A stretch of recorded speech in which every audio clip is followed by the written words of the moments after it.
Used to be one of the best restaurants. This is one of the best restaurants? Yeah. Imagine, you're eating with a view of the Krak. And look at it now. And the rebels did this? Yeah, the war. Oh, it's true.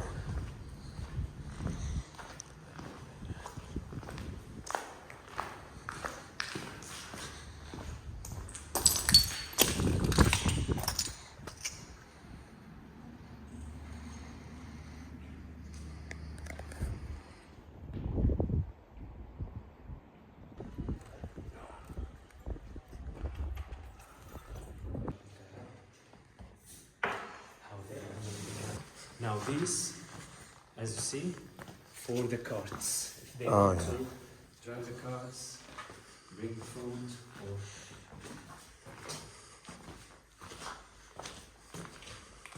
Now on your left is the first stable.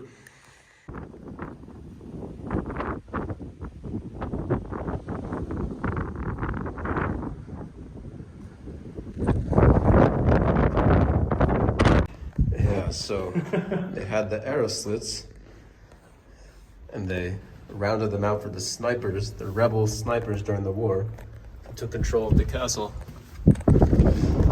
so that they could snipe anybody coming by.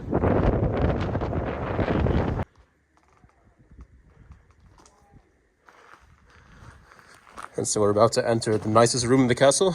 No, Not now. Just an average room. Now, these used to be the old refrigerator that they had. The jars, many jars, to keep there. This is the meeting room. This is the meeting room, or as we call it, the knight's room. But the style of it is unique from any other room or any other castle.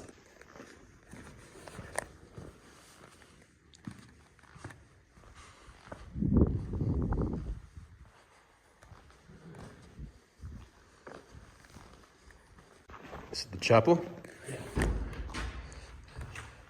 And only you can enter, because only you have the key. Yeah.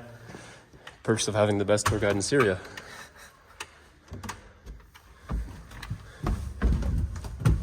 Nice.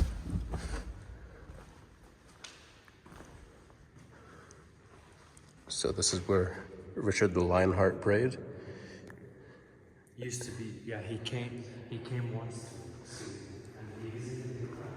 And Bebas, he probably used this one.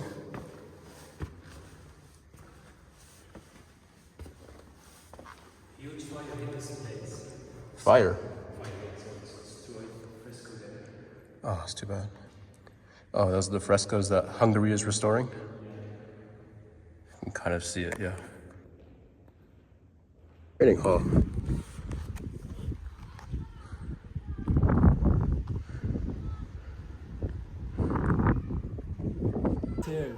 The stairs are so narrow.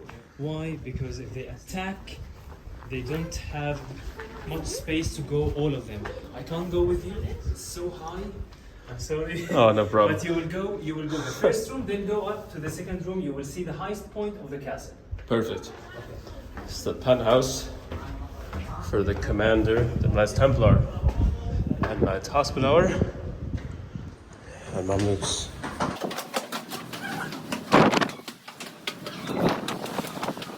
And here we are, highest point of Krak the Chevaliers. Got some storm clouds rolling in. On that side, you got the Syrian villages destroyed by the war. Also, look at that.